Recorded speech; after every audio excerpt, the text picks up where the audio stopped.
And there's a word for that. It's a bomb. No, no, no, no. One thought I had was that a blend of Yes. to tell you just how high the pressure, how high the heat is. Nope. You gotta call off the dogs. You really do. How's it going, everyone? I hope you're having a kick-ass week. If you don't know me, I'm Jesse, and I've been making distilling videos here on YouTube for 3 years, which is crazy in and of itself. But the reason we're here today is I've had a whole lot of people reach out to me and ask me to talk about, to discuss, to review a video that was put out by the crew at How to Drink. Now, I've been watching How to Drink literally since before I had a YouTube channel. In fact, they were a huge inspiration to me in deciding to even start a YouTube channel in the first place. So thank you to Gregg and the crew over at How to Drink. You've been more help and more encouragement and inspiration to me than you can possibly know. But let's get stuck into this video and see what it's all about. You gotta drink, see? You're gonna stick around, you're gonna like it, see? Oh, we're doing the gangster thing because bathtub gin. Yeah. This is B-roll, man. This is slow-mo. It's sexy. So we're gonna talk about bathtub gin. Bathtub gin. So the first thing we gotta do is we gotta define gin. Gin is a distilled high-proof spirit that has been infused with botanicals that is predominantly going to end up tasting of juniper. Yeah. 100% agree. Nothing wrong with that. Distilled to high ABV, botanicals are in it, and if you really want to call it gin, then it's got to be predominantly juniper, 51% or more. Normally, the New World gin stuff's kind of pushing that envelope up a little bit, but that's a topic and a discussion and a fight for another day. If bathtub gin calls to mind people standing over a steaming bathtub somehow and distilling in a bathtub, it's not. You can't distill in a bathtub. That's a misnomer. There is something online that there's this idea floating around that they would, when people made their gin, they would have, 95 or 90 or 70%, high proof gin in a glass bottle, and then they needed to fill the rest with water to cut it. But the bottles were too big at that time to fit under the sink, so they would fill them from the bathtub spigot. That might be okay. I don't think that's where it comes from. I think that people would clean out the bathtub, fill it up with your hooch, and then use that as a big bucket to mix up. Yeah, I don't know. I'm not a historian. I haven't looked into this, but my assumption on the phrase bathtub gin has always been that the bathtub was used to macerate things, to mix things, to let them soak. And I mean, it's pretty damn hard to use a bathtub as an actual part of a still. Yeah. And in fact, we think bathtub like a ceramic bathtub. It might even have been a portable wash tub. That might be. Well, you could use that as a still, maybe. You do need to start with some high-proof distillate, some kind of alcohol. Ideally, you want something that's almost pure ethanol. Where do you get that from? Well, it's prohibition. You've got a couple different sources from it. One, you could make it if you had a big still. Ideally, if we want to make a London dry gin, we're going to look for a column still. That's hard to do, very expensive, very dangerous. Okay, I'm starting to get the feeling I know potentially why people have asked me to comment on this. There's this idea out there in the public that distilling, especially distilling at home, is super, super dangerous. And it's not. Like, I won't sugarcoat it. There are ways that you can hurt yourself distilling if you're being a muppet or if you just haven't really looked into what you should be doing. And the problem is that in most of the world, this is illegal. You can't do it. And people do it anyway, but it means they don't have access to good information. They don't have access to good safety information. They don't have a mentor to help them out. Right here in New Zealand, 100% legal to distill for your own personal consumption. And guess what? We're not killing people. It's just not happening. But I'm really interested to see what he thinks or what he talks about the dangers in distilling are. There's a couple of, there's the typical tropes, right? There's, you're going to go blind, you're going to poison yourself, you're going to kill your friends, or you're going to blow yourself up. Those are the typical ones. And yeah, let's see where he goes with this. We're going to talk about that too later. Where are the other places during Prohibition that you could acquire alcohol? Well, you could get what's called denatured alcohol. Oh, okay. Very Yeah, okay, so the deal with denatured alcohol is you need an alcohol anyway, but you don't want people drinking it, so you poison it so they don't drink it, but then people try to drink it anyway. It's not a good thing. And at the end of the day, the reason they're denaturing the alcohol with that stuff is that it's really hard to get that poison back out of the alcohol. So, I mean, it's a thing in home distilling. Don't put any denatured alcohol for any purpose anywhere near your still. It's just not worth it. Don't do it. Don't use it to clean. Nothing. And this is what led to the idea of, people getting poisoned through drinking alcohol a lot of the time. It's shady ass people making shady ass products for shady ass reasons, which is trying to make a buck cheap and not caring about your safety, with shady ingredients and shady equipment. And once again, if you remove those things from the equation, and let's face it, if you're a decent human being, you will, it's really not an issue. And that's where bathtub gin gets a very bad reputation. Yeah, I agree, dude. Denatured I agree. alcohol that you're trying to sneak out as regular alcohol, you are poisoning people. That's not cool. Yes! I like that. Attempted murder or murder. This is straight up murder. Yes, 100%. And to this note too, guys, this is done because people are trying to make money out of it. I don't in any way, shape or form support moonshining or, illegal operations. I love the fact that I can legally do it here in New Zealand, and I love the fact that I can call the customs officer here and talk to them about the issue. So yeah, I'm a supporter for legalizing things, letting grown-ass people do grown-ass things, leave people alone, don't hurt anyone else, get good information, and, do things safely. Another way that you might get ethanol is actually using something like this. Now, this is very small. This is a 2.5 liter still that I got on Amazon, believe it or not. Okay, so this is a little mini copper alembic still. Some of them, I'm pretty sure that's copper, but some of them are actually not copper and they're painted to look like it. It's hard to tell in this video. To be perfectly honest with you, in this day and age, that style of still is probably not as useful as it once was. Just we've got easier to use equipment that's cheaper. But to be honest, for making gin, that's a cool little still, because you can do little, very small batches of gin. You can do, literally a 2-bottle batch, or you can do small research or small test batches and play around with different botanicals and things like that. So it's actually a really good choice of still for what he's doing. There were the Jenna brothers. The Jenna brothers were, if I'm not mistaken, they were Sicilians. They were members of the mob who were in Chicago. They ran an operation based on home alky cookers, they call them. I love that name, alky cookers. And so what they would do is they would come to your house and pay you $15 a week to run a home alky cooker like that. It's really cool seeing all these old school photos. The physics hasn't changed, right? But the equipment that people use at home to distill things has changed very significantly over time. It's the same principle, but slightly, different manufacturing techniques, different materials, and a few actual newer distilling techniques. But it's pretty cool to see all of the history of this and to see where it came from and to kind of take a walk down history lane. I'm definitely guilty of not enjoying and not diving into and not learning history when I get into geekery and I get submerged in the topic. It's probably something I should look at doing more, to be honest.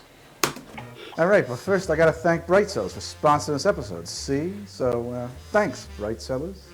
All right. This guy, I love the way he does his ads. It's so unintrusive considering the ad needs. Don't hate, people. Don't hate, man. Man, YouTubers need to make a living. Otherwise, we wouldn't be able to do it. And unfortunately, the way the internet model is, ads and ad reads are they're kind of where it's at most of the time. So comes with these little cards that help you know what you're drinking, where it was grown, what kind of grapes were used, how it was cultivated, how you should store the wine. That's actually, I'm sitting here watching the ad because it's a pain in the ass for me to fast forward or skip while I'm recording. But to be honest, it actually looks pretty cool, man. I wish there was something like this for spirits in New Zealand. As far as I know, there's not. It'd be really cool if there was, though. we're going to use Everclear. Everclear is actually a really good option for this. Obviously for me, it's easy enough and it's legal to just produce the stuff myself. That's totally legit. But if you're, going after something like this and in this situation, getting Everclear is an awesome idea. I'd go with either Everclear or a vodka that's got kind of a bit of a flavor base that you enjoy and you think would go well with the gin.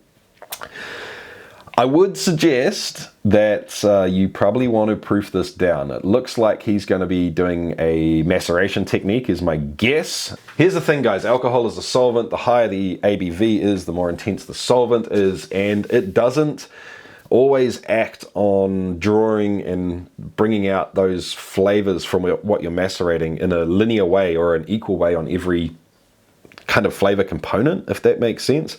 The lower the ABV is, the more it works on sugary, sweet, more approachable, rounded flavors. And the higher the ABV is, the more it works on the spiky, jaggy stuff. So astringency, tannins, spiciness, all of those things.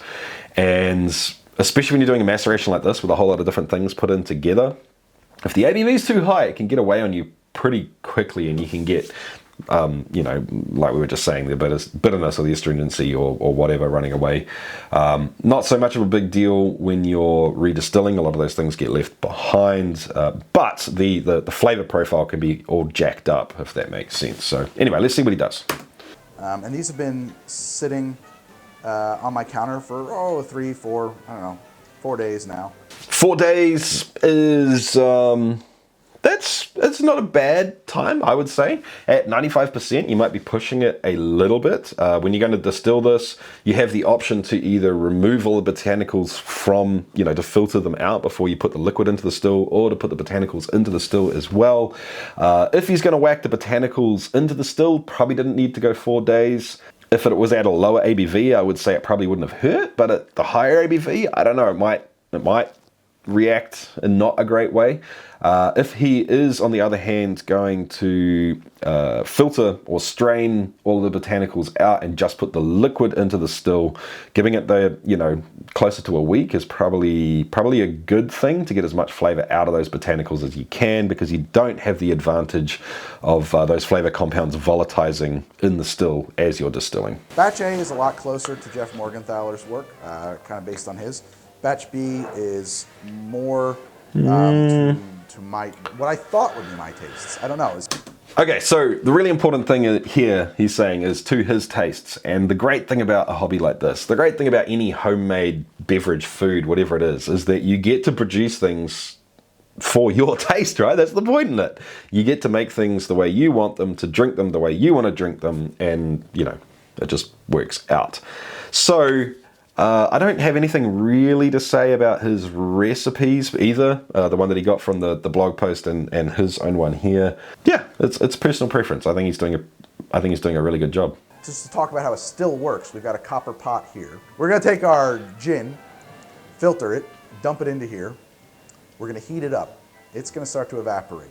Mm-hmm. That gin vapor, that alcohol vapor, is going to come up this way and collect here into the line arm or the collecting arm.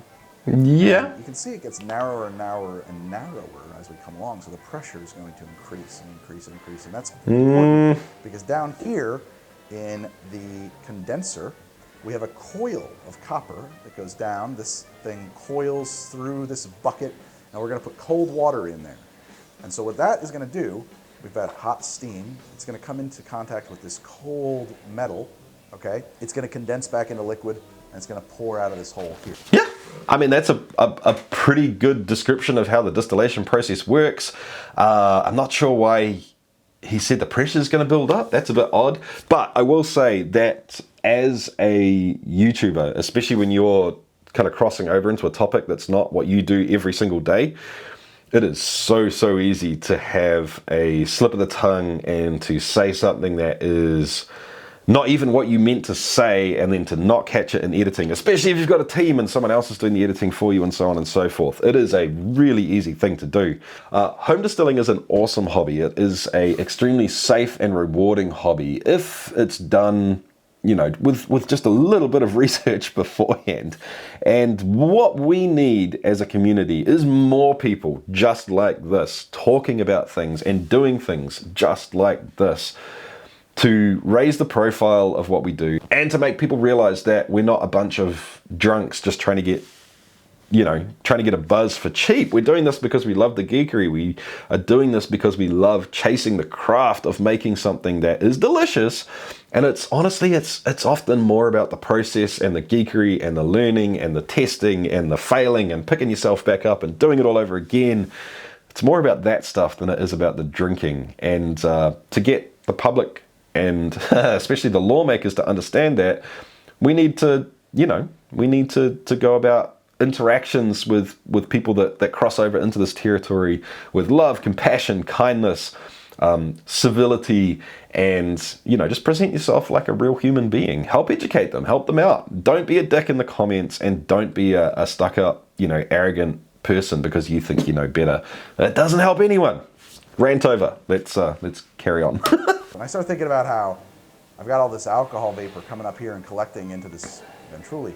So the pressure is increasing and everything, and then there's resistance back here. This condenser coil is basically going to put resistance on the flow.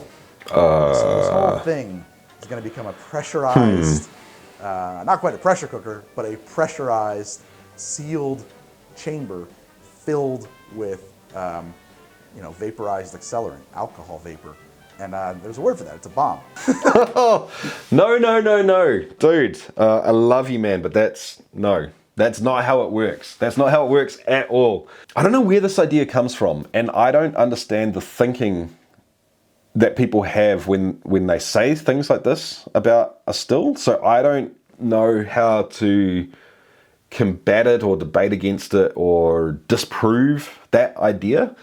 But when you're talking safety for distillation, there's a couple of kind of mandates that, it's pretty widely preached that you should follow. And right at the top of that list is you never operate a still that is not an open system. And what I mean by that is that you need the pot where you're heating the vapor, where you're heating the alcohol that you're distilling. You need that open to the environment or the atmosphere, basically. And the reason for that is because if you do that, you can't build up pressure. I think maybe that some people think that when the vapor comes over, it condenses. There's so much vapor condensing that the water itself just completely fills the tube, and then that creates some back pressure. Maybe that's what people think. It's not how it works. On a little still like this, on a little, if you're putting 2 liters into a still, you should be getting just a drip coming off the spout. You're not going to be able to completely fill the tube. So saying that the way the still is set up is going to cause pressure, it's kind of like saying if you take a paper towel tube that's, there's no paper towels left on it, it's just the cardboard. You put it up to your mouth and you blow through it without blocking the other end, it's going to create a pressure buildup. No, it doesn't work like that. If you want to be really safe when you're distilling, if you want to go to that next level and make it super safe, you can put a pressure gauge on your pot. So that will tell you if the pressure's increasing.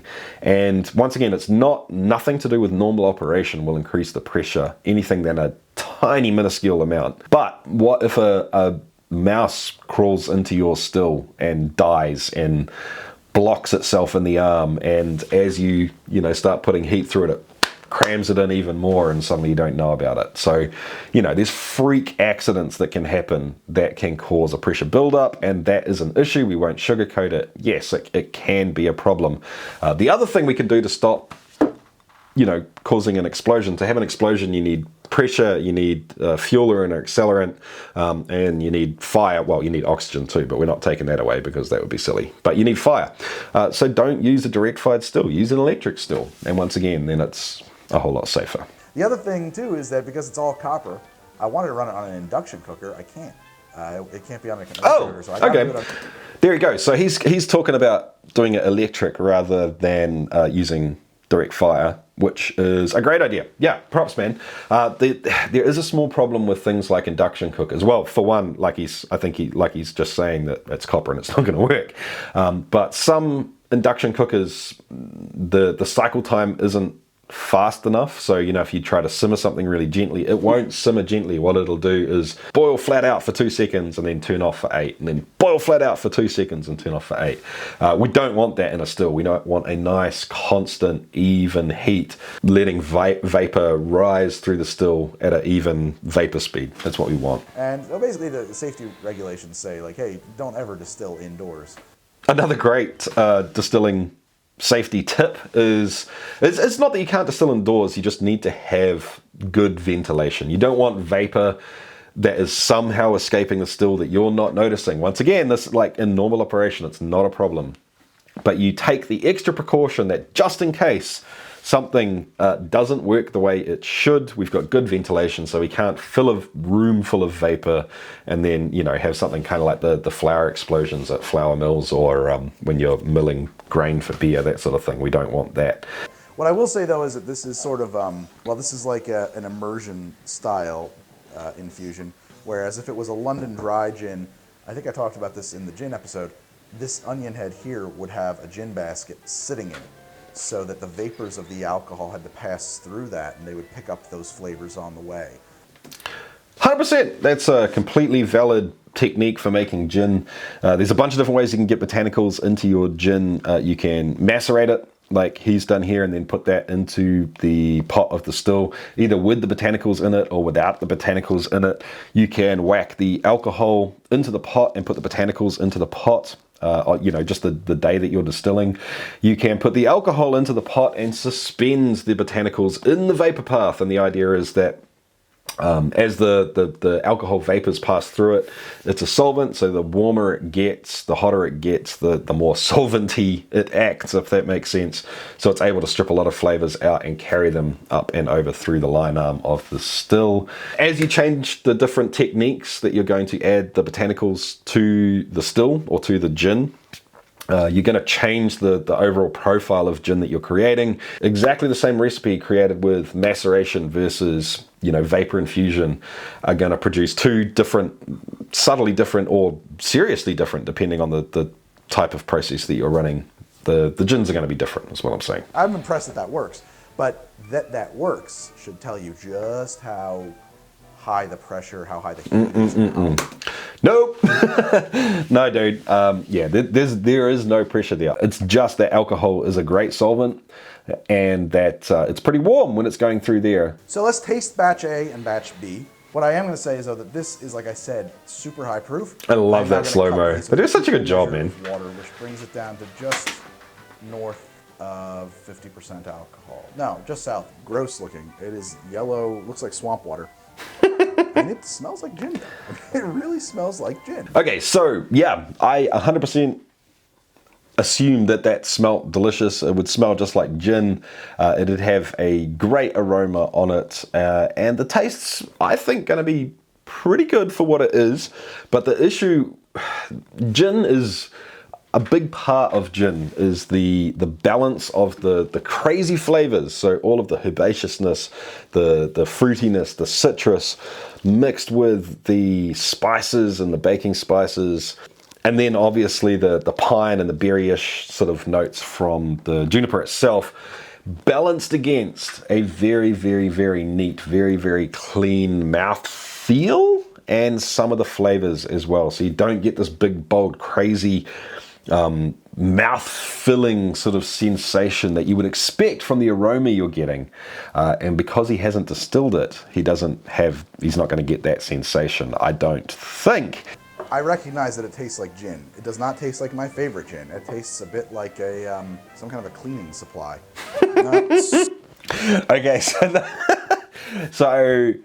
the cleaning supply thing could be a product of proofing the spirit down too fast. So we started at 95%, and then in one day he's gone from 95% down to just just under 50%, right? That's a big jump to make with a spirit, proofing it down with water. What happens when you tip a whole lot of water into a spirit is that you can shock the spirit. A lot of things that were in solution get forced out of solution at the lower ABV.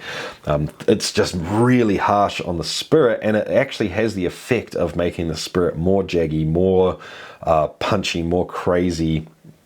If you don't believe me, go and buy yourself a cask strength bottle of Islay Scotch. So get a big, crazy, smoky Scotch that is at 52% or something like that, and then proof it down to, I don't know, 46, 47% instantly, and then have a nudge straight away, and you'll find that it actually comes out to fight. It wants to get you. It's going to seem smokier, and in some situations it'll actually seem like it's a higher ABV than what you started with. So yeah, geekery rant over. Let's carry on. There is some kind of an astringency here that I'm not in love with, and maybe that's my mistake. Maybe that is because of something about Everclear. I don't know though. It kind of blows my mind because Everclear should be 95% ethanol. So. Yeah, so I don't think it's flavors coming from the Everclear as such. Like you said, it's a very neutral product at 95%. There will be some flavor carrying over in any spirit, just about. But I think what it is the interaction of the super high ABV 95% with the botanicals. For that length of time, it's going to start bringing out some astringency and bitterness. One thought I had was that a blend of yes. 2 parts batch A to batch B. I tasted these a couple days ago. A man after my own heart. Hell yes. Okay, so this is why I think Gregg embodies the spirit or the style.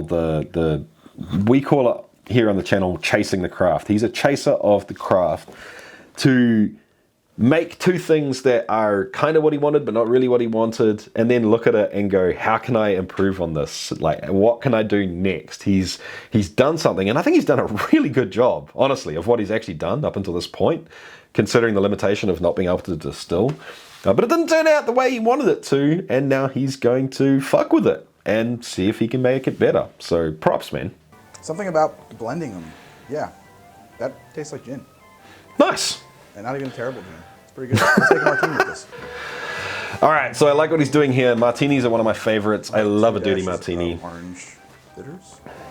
And we're going to do 2 ounces of our Bathtub gin. So here is where I really think the mouthfeel thing from Not Distilling that I was talking about earlier is going to come out and play. A martini, in my opinion, is the beauty of a martini is the play in dryness from the gin, balanced just enough with the vermouth. So unless he seriously adjusts the ratio between the two down to like almost not having vermouth, just a little bit for the flavor, the mouthfeel, the body, probably almost even the acidity is just going to be kind of off. And I think it's going to lead to kind of a flabby, lifeless, just something that's not very inspiring. That's my guess, but who knows, man? I mean, we're now firmly into his territory, not my territory, so I trust him. Man, that B-roll is just so cool. Crack some ice in that, stir it up, we'll be good to go. Oh boy. Yeah. It's not very good, martini. I'm not thrilled with the way that's coming out. I'm going to make a 3rd batch. We'll set that up to go right now. Wait, and I'll show you what that process looks like. Is he going to do another maceration? On. And this is the jar I'm going to do my infusion in. He is.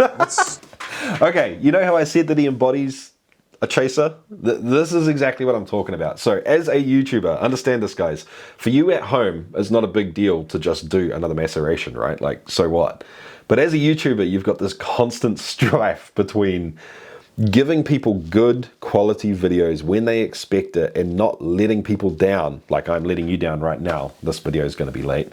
You get the idea. Versus doing things that you know you should do, especially when you're making something like this. So you're always in this tug of war between taking an extra couple of days to do something that you know is going to make a better product versus giving the people what they want. So props, dude. Taking another 4 days and extending the schedule of the video by 4 days. Yeah, that's nice work. Then the COVID hit. Uh-oh. I stopped caring What's going about on? clarifying my cloudy gin altogether. I also forgot to check in on that infusion or stop it, so it's just been running for months now. Okay. That's hilarious. Once again, I've had this happen to me. You just kind of forget about things. But let's think about this. What's he got in there? So he had juniper, different citrus, what was it, lemon and lime, and some cinnamon. Actually, I think the juniper will probably be okay macerating for that long. The citrus, I almost guarantee you, will be fine. It looked like he wasn't taking any of the pith. He was being very careful when he peeled it. I've made things like limoncello before, and I've done test batches where I let that sit for a long, long time. Funnily enough, the peels lose their color and they completely change in texture. They go like this weird crispy thing.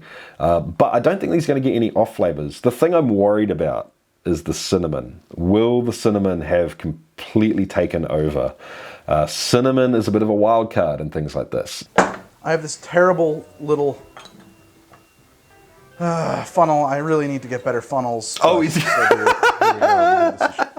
Okay, I've used these, the jar that he's using is very similar to the jars that I use very often, and let me tell you, they suck to pour out of. You make a mess everywhere. He is going to end up with booze all over the place when he does this. And once again, I know because I've done it myself many, many, many times. Oh, good. Fuck. I'm getting bigger funnels. I don't know how well it's showing up back there, but I mean, oh my God, and they've turned totally crusted. Yes, I told you. The peels of orange have completely turned to like bark. They end up like potato chips, straight up like potato chips. They lose their color, they go almost white, and they snap like a Pringle. It's bizarre, absolutely bizarre. I was planning to add this to my gin, but man, I really like that. It is like a very orange infused spirit. That's good. I could see that working. I really could. All power to you, man. I would totally drink the final product that he made. From what I see of it and what I think it is going to be a little bit different to gin, but that's okay. That's fine. Different is not necessarily bad. Different can be awesome.